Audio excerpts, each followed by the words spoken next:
When it comes to Major League Baseball's steroid era, there are no shortage of outlandish outlier seasons to parse through. It's like looking for hay in a haystack.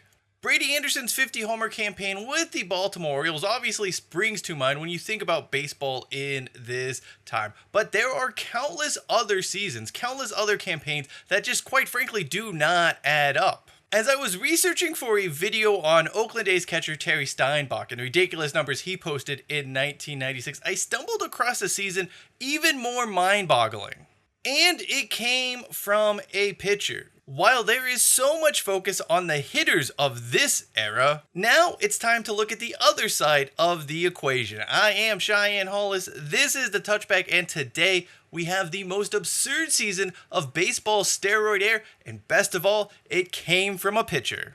And let's talk about steroids! Can we talk about steroids? Can we talk about steroid abuse? It's bullshit! You would have to be an absolute diehard baseball fan to remember Kevin Ritz. For a lot of folks around my age, he is simply one of those players whose baseball cards spammed packs during the 1990s. But his 1996 statistics are ones unlikely ever to be matched again. It is a byproduct of rampant steroid use, a juiced baseball, and playing at Coors Field during its banned box heyday, the mid-1990s. That's right, Ritz was a Colorado Rocky, a team where pitchers went to fail.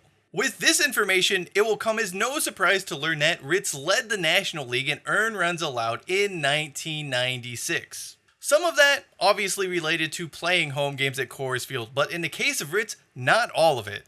In addition to hemorrhaging runs, Ritz also gave up the second most walks in the National League and had a history of control problems. Ritz's walk to strikeout ratio was 1-to-1, obviously not great, but even take this a step further, Ritz actually gave up more earned runs, 125 earned runs, than he had either strikeouts or walks. Despite all of these fairly shocking, somewhat dubious numbers, Ritz still made 35 starts for Colorado in 1996 and actually set a career high for innings pitched. So what gives here? Were the Rockies tanking in 1996? Nope, not at all. They finished with a record above 500 thanks in large part to Ritz. He somehow won 17 games that season, the third highest total in the National League behind only John Smoltz with 24, Andy Bennis with 18, and he was tied with Kevin Brown for 17 wins that season. Brown, though, had a sub-2 ERA, Smoltz was a sub-3 ERA,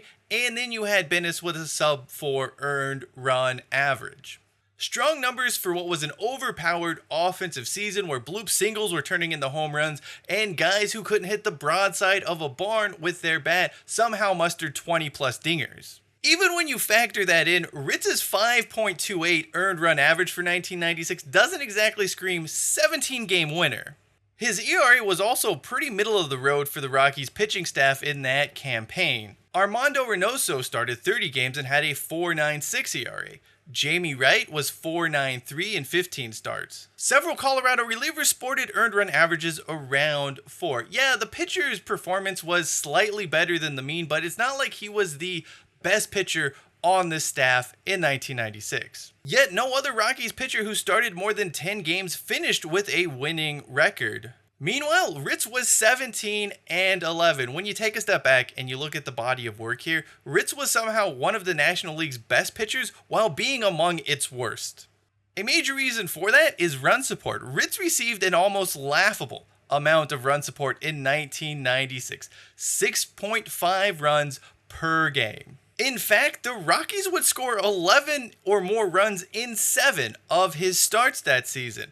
In another 7 starts, the Rockies scored 3 or fewer runs. That does help explain things to a certain extent, but you still need to explore Ritz's starts a little deeper to better understand the full picture here. He entered 1996 as Colorado's de facto ace and took the hill for the team's opening day game at Philadelphia against the Phillies. He produced one of his best outings of the entire campaign, holding the Fightin' Phils to 1 hit and no runs in 5 1/3 innings. Ritz probably could have gone a little deeper into this start had he not also conceded 7 walks in that 5 1/3 innings. His next start came in the Rockies' home opener against the Chicago Cubs. He conceded 6 earned runs in the first 2 innings, would give up 9 earned runs all of together, and threw 125 pitches across 7 innings. This would be his worst start at Coors Field all season. It also highlights Rockies manager Don Baylor's weird usage of Ritz throughout this entire season. Despite a history of elbow troubles that almost caused him to retire earlier on in his career, Baylor would ride the pitcher in some totally unnecessary situations. It almost seemed that regardless of performance, the skipper was going to roll with Ritz for 6 innings or 100 plus pitches, whatever came first, and sometimes he got up to 120 pitches. Anyway, many of you watching this video have probably already jumped to the most sensible conclusion here, that Ritz was good on the road but got hammered at home and gave up a lot of home runs because of the altitude. That does make sense in theory, but honestly, it's simply not the case when it comes to Ritz. Let's explore some examples of this. First, you have back-to-back starts against the Florida Marlins in early May. At home, Ritz threw a complete game against them, only giving up 7 hits, 3 earned runs, and recording 5 strikeouts.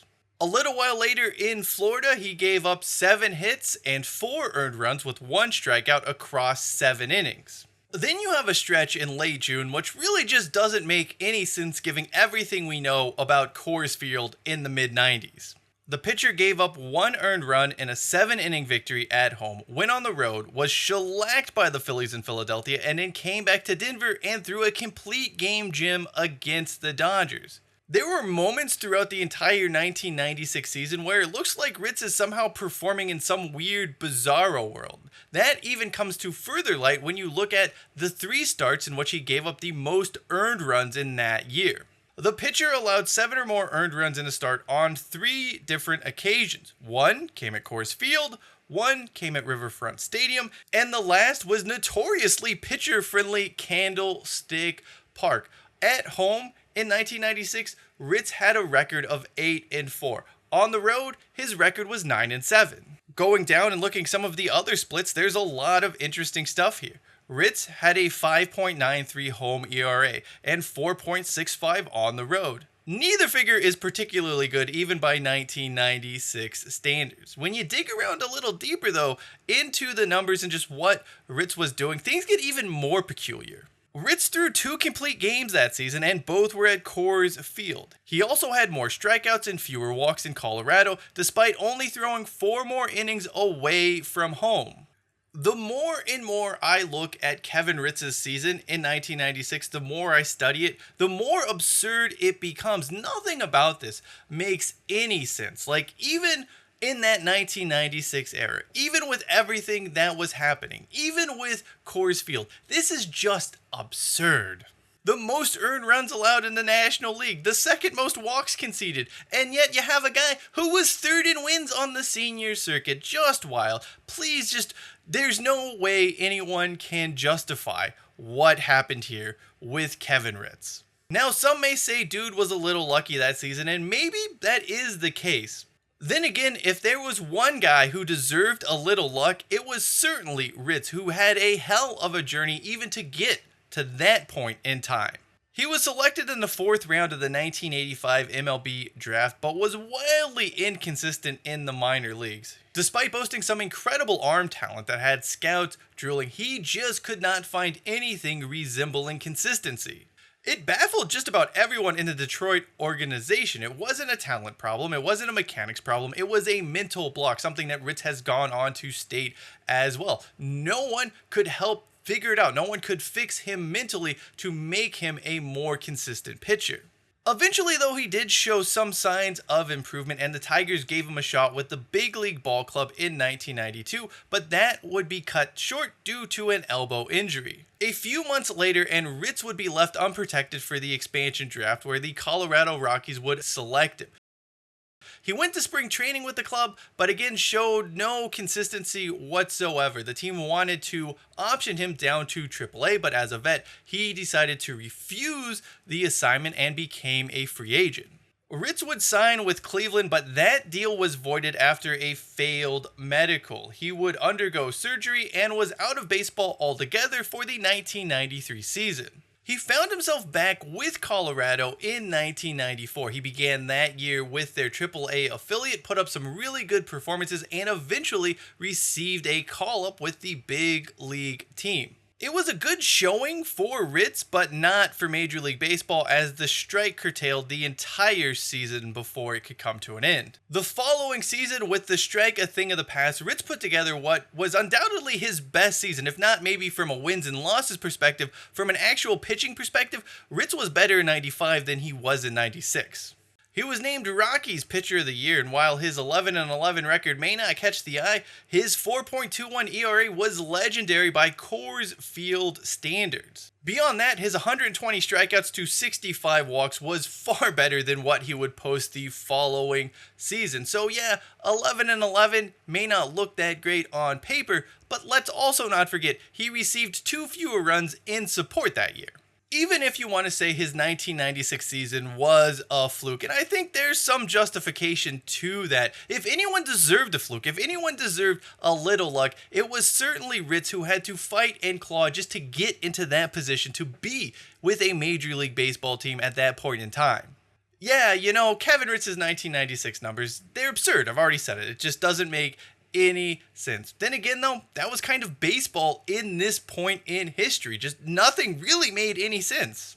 Unfortunately for Ritz, shoulder injuries would take a toll on the pitcher. He only started 20 more games in his entire career before retiring in 1998. His name may not be one most baseball fans are familiar with, but his 1996 was one for the record books, and one that deserves a little recognition just because it's absurd. While all of those batters were hitting dingers as if they were going out of style, Ritz found a way to be successful amidst the carnage. Most earned runs allowed, third most wins. We're never going to see a season quite like this in baseball history. And for that, Kevin Ritz certainly deserves to be remembered and celebrated a little bit for his odd, somewhat lucky contributions to the sport as a whole.